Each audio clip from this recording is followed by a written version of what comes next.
मतदारसंघातील गणोरी सर्कलमधील नागरिकांनी माझ्यावर आणि चव्हाण कुटुंबावर अतोनात प्रेम केले। या भागात विविध विकास कामांना निधी असेल, अनेक दिलेले शब्द मी पूर्ण केले। येणाऱ्या काळात देखील मी या भागाच्या सर्वांगीण विकासासाठी दिलेला प्रत्येक वादा पूर्ण करण्यास कटिबद्ध आहे, असे मत भाजप शिवसेना महायुतीच्या उमेदवार अनुराधा चव्हाण यांनी गणोरी सर्कलमधील जन आशीर्वाद दौऱ्यादरम्यान बोलताना केले।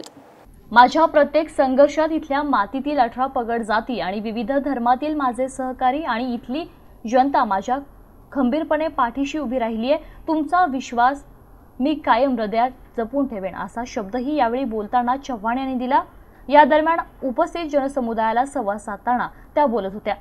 मतदारसंघाच्या फुलंब्री तालुक्यातील जिल्हा परिषद गटात विविध गावांमध्ये दिवसभर अनुराधा चव्हाण यांना जन आशीर्वाद यात्रेदरम्यान गावागावात जाऊन ग्रामस्थांच्या भेटी घेतल्या, त्यांच्याशी संवाद साधला। चव्हाण यांनी सकाळी चिंचोली, सांजूळ, बिल्डा, मुर्शिदाबाद, वाडी, गणेशपूर, शेलगाव, जानेफळ, वाणेगाव, शेरोडी खुर्द, शेरोडी बुद्रुक, डोंगरगाव, शिव, वाहेगाव, आडगाव, भूमे, पिंपळगाव वळण, पिंपळगाव देव, म्हसला, रेलगाव, गणोरी या सर्वच गावांमधून अनुराधा चव्हाण यांच्या जन आशीर्वाद यात्रेला उत्स्फूर्त प्रतिसाद मिळाला। प्रत्येक रॅली बैठकीला अगदी जाहीर सभेचे स्वरूप आल्याचं पाहायला मिळालं।